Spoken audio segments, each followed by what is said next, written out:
Bangladesh cricket বোর্ডের নির্বাচনের দিকে চোখ এখন ঢাকা লিগের ৭৬টি ক্লাবের সংগঠকদের সংগঠন ঢাকা ক্রিকেট ক্লাব অর্গানাইজার্স অ্যাসোসিয়েশনের।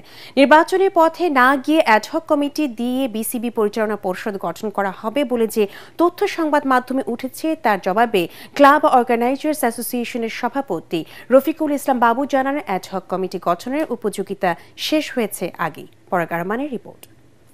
ওয়ালটন টেলিভিশন মাত্র ২৫,৪৯০ টাকায় পাচ্ছেন গুগল টিভি। টানা কয়েকবার নিরুত্তাপে গেছে বাংলাদেশ ক্রিকেট বোর্ড বিসিবির নির্বাচন। এদিকে আওয়ামী সরকারের পতনের পর বেশিরভাগ পরিচালকই পলাতক কিংবা গ্রেপ্তারে আছেন।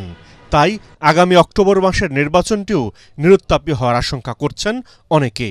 তবে ঢাকা লিগের ৭৬টি ক্লাবের সংগঠকদের নিয়ে গঠিত ঢাকা ক্রিকেট ক্লাব অর্গানাইজার্স অ্যাসোসিয়েশনের সভাপতি ও বিসিবির সাবেক যুগ্ম সম্পাদক রফিকুল ইসলাম বাবু ভিন্নমত পোষণ করছেন। আমরা তো অবশ্যই আশা করি যে প্রতিদ্বন্দ্বিতামূলক নির্বাচন হোক, কারণ উদাহরণস্বরূপ আমি বলতে পারি ২০০৫ সালে বিসিবির যে নির্বাচন হয়েছিল তখন বিএনপি ক্ষমতায় ছিল। তখন কিন্তু ওই নির্বাচনে একজন আওয়ামী লীগের হেভিওয়েট প্রার্থী জয়ী হয়েছিল এবং একজন স্বতন্ত্র প্রার্থী জয়ী হয়েছিল। আপনি সেটা থেকে অনুমান করতে পারেন কতটুকু ট্রান্সপারেন্ট ওয়েতে নির্বাচন হয়েছিল।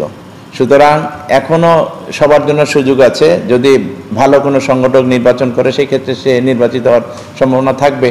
নিশ্চয়ই ভোটাররা তাকে ভোট দিবে, এরকম সম্ভাবনা আছে ইনশাল্লাহ। আমাদের সাথে যারা আছে, আমি এখন নাম বলছি না, তারা সবাই অত্যন্ত যোগ্য এবং তারা ক্রিকেটকে কিছু দেওয়ার জন্য যোগ্যতা রাখে, তারাই কিন্তু বোর্ডে আসবে এবং সেই ক্ষেত্রে কাউন্সিলররা অবশ্যই যোগ্য ব্যক্তিদের বেছে নিবে, এটাই আমরা চাই এবং সেটাই ইনশাল্লাহ হবে। ৩ ক্যাটাগরিতে ১৭৯ জন কাউন্সিলর ভোটে নির্বাচিত হবেন বিসিবির ২৩ পরিচালক। অন্য ২ জন আসবেন জাতীয় ক্রীড়া পরিষদ থেকে। তবে নির্বাচন না করে বিসিবিতে অ্যাডহক কমিটি গঠন করার যে গুঞ্জন চলছে, এখন অ্যাডহক কমিটির উপযোগিতা নেই বলে জানান সাবেক যুগ্ম সম্পাদক।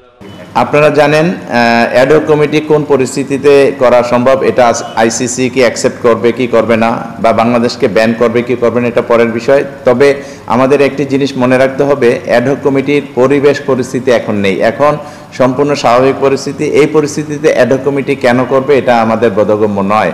আমরা আশা করছি এটা করলে হয়তো ক্রিকেটেরই ক্ষতি হবে, কারণ হলো একটা পরিবেশ ৫ই আগস্টের পরে কিন্তু অ্যাডহক কমিটি করার একটি সম্ভাবনা ছিল, কারণ আপনারা তখন জেনেছেন বা আমরা দেখেছি যে সমস্ত বোর্ড কর্মকর্তারা যারা আছে এবং বোর্ডের যারা সিনিয়র অফিসিয়াল আছে সবাই কিন্তু পালিয়ে গিয়েছিল। তখন কিন্তু অ্যাডহক কমিটির একটা পরিস্থিতি তৈরি হয়েছিল, কিন্তু ফরচুনেটলি তখন হয়নি এবং এটা কন্টিনিউ করছে, রান করেছে আরও ১ বছর এবং এখন আমরা নির্বাচনের দিকেই যাচ্ছি। অ্যাডহক কমিটি করার কোনো সুযোগ নেই, সেই পরিস্থিতি এখন নেই বাংলাদেশে। ২৫ আগস্ট নির্বাচনের প্রজ্ঞাপন জারির কথা থাকলেও ৩ দিন পিছিয়ে বৃহস্পতিবার করা হতে পারে বলে ধারণা করা হচ্ছে। পরাগ আরমান, 18 বাংলা, ঢাকা।